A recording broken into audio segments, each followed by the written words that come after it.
The Great Pyramid at Giza has remained a complete mystery in modern times. When was it built? Who built it? Above all else, what is it? Conventional Egyptology declares that all pyramids were tombs for the pharaohs. The sophistication, required technology, and cost of the Great Pyramid conflict with the thought that it is simply a tomb. This level of effort for a burial place stretches common sense to the breaking point. To quote Alan Alford, "It is so crazy to suggest that the unique design of the Great Pyramid was a legacy from an earlier, more advanced culture. In my view, it is certainly much less crazy than continuing to believe that the pyramid was constructed as a tomb for a dead king, and that he built this totally over-engineered and revolutionary wonder of the world with absolute perfection at the first attempt." It is proposed that the Great Pyramid was a nuclear fission production mill, and it was a technical and financial success. It did not create energy, but packaged energy within artificially created isotopes of plutonium. This hypothesis is not fantastic in the sense that it would be a physical impossibility, but is fantastic only in the fact that it upsets the conventional history of man. The approach is to drop preconceptions about religion and culture and look upon the Great Pyramid as a business investment. Wait till you hear this. The history of the ancient Egyptian civilization was recorded in hieroglyphs cut into stone. Even when paint was used on the stone, the symbolization was first cut into the stone. None of these stone records attribute the Great Pyramid to a pharaoh or anyone else. There is no record of when it was built, why was it built, or what its purpose was. There are no symbols cut into the stone of the Great Pyramid. The accuracy and the precision of the Great Pyramid, both at the level of individual blocks and as a whole, are without precedent. Modern-day engineers are at a loss as to how it was done. The tools described as necessary for the cutting of stone and the positioning of stone have never been found, nor are they referred to in ancient records. The precise cutting of granite, including precise interior surfaces, requires complex, powered machinery with industrial diamond bits. The raising and exact positioning of granite blocks as heavy as 80 tons to heights as much as 300 feet above grade would require huge, powerful cranes according to current industrial practice. It is simply beyond the capacity of wooden structures and human laborers. The entire positioning of the whole structure is so accurate that modern surveying optical equipment would seem to be an absolute necessity. The interior fit of stones in the King's Chamber and Great Gallery appears to be almost watertight. A mortar was used which had a higher hardness than the stone it was used on. The mortar was analyzed for elemental content, but it has not been duplicated. The construction has a hard industrial signature rather than an artistic one. The Great Pyramid was built to last as a process plant for a very long time. The heart of the pyramid is the King's Chamber, and the heart of that is the sarcophagus. This was also the heart of the process. The uranium oxide would have been fitted into the sarcophagus. It may have been put in as bricks or pellets or even in granular form, depending on the oxide used. The sarcophagus was fabricated from a very hard granite, even harder and denser than the rest of the granite used to build the King's Chamber. This fact is a very significant signature of its function. The interior dimensions of the sarcophagus are very precise. This is consistent with maintaining a very exact amount of geometry of the uranium oxide. The outside of the sarcophagus was rough cut. This reflects the fact that the outside surface of the granite is quite unimportant to the fissioning process. The granite must be able to withstand the high temperatures and radiation emitted by the fissioning uranium oxide. It has to survive the damage from radiation for a long time. it must allow passage of most of the neutrons, which it does. Photographs show that this granite sarcophagus has undergone radiation and heat damage in a very gradual manner over a very long time. Its appearance is very reminiscent of metals and minerals, which experience long-term radiation in the canyons of the plutonium mills at Hanford. The damage or wear indicates an operating time of many years. The King's Chamber is made of very large blocks of granite. The inner surface of the granite bears a striking resemblance to interior walls of a plutonium mill. Once again, there is the appearance of long-term exposure to radiation and heat. The floor and walls of the chamber appear to be very well sealed. This is consistent with the King's Chamber being flooded with water. The water in the chamber has multiple roles.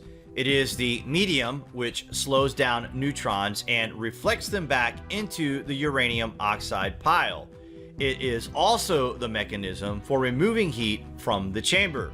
The south air shaft from the outside to the chamber would have been a pipe for continuously adding water to the system. After a short horizontal run from the King's Chamber, it rises at a 45-degree angle to the outside of the pyramid. Hydraulic calculations for water indicate that the flow would vary from 5,900 to 8,400 gallons per minute, depending on the back pressure of the water and steam in the King's Chamber. The water would have flowed out through the entrance to the King's Chamber down into the Great Gallery. The exiting water would have carried away radioactive soluble isotopes. A second air shaft connecting the chamber and Great Gallery to the outside would have been a vent, which released steam and non-condensable gases. The final role of water is very interesting and quite ingenious. The reflection of neutrons by the water back into the uranium pile must have a careful, narrow control to it. The mean free path of a neutron in water is about 1 foot. A neutron must undergo about 6 to 7 collisions in the water to finally reach the appropriate speed and be reflected back towards the nuclear bed. If not enough neutrons are reflected, the fission reaction will die down. If too many neutrons are reflected back, the reaction will begin to grow rapidly, producing too much energy.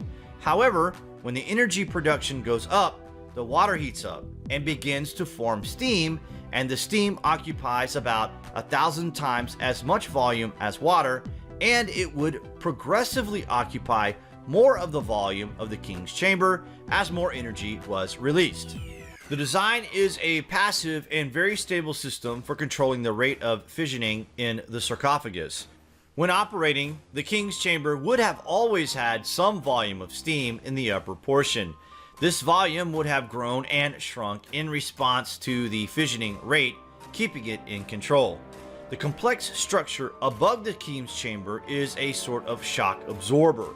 The monstrous blocks of granite, with air pockets between them, absorb most of the effect of the explosive steam at the end of a batch run of uranium oxide. In fact, the granite beams could crack all the way through and still remain in place. The much smaller and much weaker blocks of limestone could not be used for the sealing of the King's Chamber. The Queen's Chamber is probably the laboratory which chemically extracts and purifies the various plutonium oxides from all other waste. It is noteworthy that this chamber is placed quite a distance from the lower end of the Great Gallery. This distance would give added protection to workers in the chamber. The two shafts which leave the Queen's Chamber are of unknown purpose, but they were definitely pipes which conveyed material. Waste separated from plutonium would have been walked back to the well shaft and dumped down it. The wearing of gold face masks, etc., would have been excellent protection from the radiation in the Queen's Chamber. The production of fission such as cesium-137 and strontium-90 are quite soluble, whereas uranium and plutonium oxides are extremely insoluble. A constant pass-through of water in the king's chamber would have flushed these short-lived radioactive isotopes all the way to the underground chamber via the Great Gallery Trench and the service corridor. The service corridor is small and winding and mostly vertical. Human travel through it would be very difficult and pointless since the ascending and descending corridors are available. It shows extreme erosion. Why would a pharaoh's tomb pyramid have extreme erosion in a shaft isolated from the outside world? Even floods would not have reached this corridor. The obvious answer is water erosion over a very long time. Partway down the shaft is the grotto, the position just barely below the surface of the prepared bedrock base for the pyramid. The underground chamber has an interesting geometry. The eastern half is about 6 feet below the termination of the descending corridor. In the center of the eastern basin is the bottomless pit, so called because the earlier discoverers could not find a bottom. The western area is about 8 feet higher and it has 5 bench-like protrusions and 2 depressions. A walkway is cut from the eastern basin up into the western chamber, halfway between the 2 large benches. To the south is a horizontal chamber that is 30 inches wide by 30 inches tall by 53 feet long. This last excavation could not have been dug with hand tools.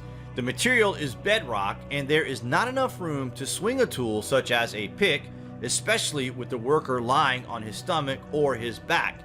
Powered machinery seems to be the only reasonable answer. The purpose of the underground chamber was twofold. The first purpose was to drill a hole down through the bedrock to a sand layer below. The depth might have been 100 to several hundred feet. The radioactive water coming from the king's chamber would finally go down the hole and disperse into the sand layer. This is a routine methodology in secondary recovery oil fields where they inject hot water or steam or gas into a sand layer. The sand layer would have accepted and retarded the migration of radioactive isotopes long enough for them to decay to trace levels. The second purpose was hydraulic power. The entire floor of the underground chamber bears an amazing resemblance to the support structure for a water-driven turbine electric generator. The water wheel would have extended out from the western chamber into the eastern chamber. The water coming down the descending corridor would have shot across the water wheel. The benches on the western chamber floor would have supported the rest of the machinery, including the generator. There is even a support and depression for an oil cooling system. The stairway cut into the western floor gave access under and behind the water wheel to where the shaft and couplings would reside. Based on the projected water flow from the king's chamber, the dynamic head of the water dropping almost 300 feet, and a turbine efficiency of 78%, the produced electrical power would have been from about 29 kilowatts to 41 kilowatts. This is an adequate amount of power to provide lighting within the pyramid and to run modest electrical machinery in the queen's chamber. The chemical separation of plutonium from uranium involves the use of electrical power, just as it was done at Hanford, Washington. This generation and use of electricity would have been entirely within the Great Pyramid, hidden from outsiders. The floors and well hole are strongly eroded. The obvious eroding agent is water, and the entrance to the descending corridor is well above the landscape, so natural flooding could not be the cause. The grotto, which is just off the service corridor, would have been a logical position for an electrical distribution point and for changes in voltage. So if this is the case, what were they generating all this power for? It is entirely obvious that this pyramid is of an unknown age, but it is certainly older than at least 10,000 years. Wouldn't you guys agree? Comments below. Thanks for watching.